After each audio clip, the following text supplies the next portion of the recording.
justement en Italie, la Formule 3000, puisque la Super Fun Formula va remplacer. Attention, une attaque maintenant de Johnny Reed et de Mathias Lauda. De Mathias Lauda. Oh, et là, oh, le tonneau, incroyable. Alors là, l'Arceau a fait oui. a joué son rôle. Voilà, très bien. Très bonne cellule de survie, vous l'avez vu sur une F3000, même si elle date de 99. Oui, ça, en tout cas, Maxime Audin qui s'en sort pas trop mal. C'est vraiment ce qu'il faut savoir. Hein. C'est vraiment dans une monoplace, c'est une cellule de survie. Hein. Surtout maintenant, les autos sont vraiment faites pour protéger le pilote. Hein. Alors, voilà, ça n'empêche pas la course auto de rester très dangereuse. Voilà.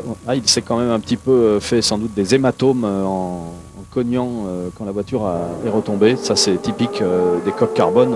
C'est tellement rigide que l'on tape un petit peu dans ce genre de tonneau. La voiture est retombée assez violemment du fait que justement le tonneau était à vitesse assez réduite au milieu d'une chicane comme ceci. Donc le problème, ce sont les hématomes que l'on peut se créer dans le choc latéral avec la coque. On a pu voir sur la petite planche de bois sous la voiture les frottements, les marques de frottement au bout des lignes droites. Voilà, on revoit l'action.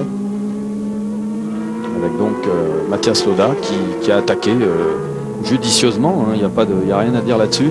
Par contre, Maxime Audin s'est peut-être rabattu un petit peu tôt, a cru que ce n'était pas tout à fait passé pour Lauda et malheureusement il est parti en tonneau. Il n'a pas laissé complètement la place. Il aurait dû rester un petit peu plus à l'extérieur. Oui, voyant que Lauda attaquait, il aurait dû bien engagé, un petit peu plus tard. Il ne pouvait pas faire grand-chose, l'Autrichien. Il ne pouvait plus à ce moment-là. Vous voyez, il a même braqué dans l'herbe pour essayer de l'éviter. Mais de toute façon, à partir du moment où on braque dans l'herbe, on va évidemment sous-virer et le choc est inévitable. Donc, une petite faute de jeunesse de la part de Maxime Audin, dont on espère qu'il ne sera pas fait trop mal sur ce tonneau.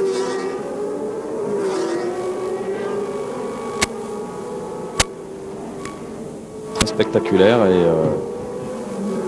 des images qu'on n'aime pas voir trop souvent quand même.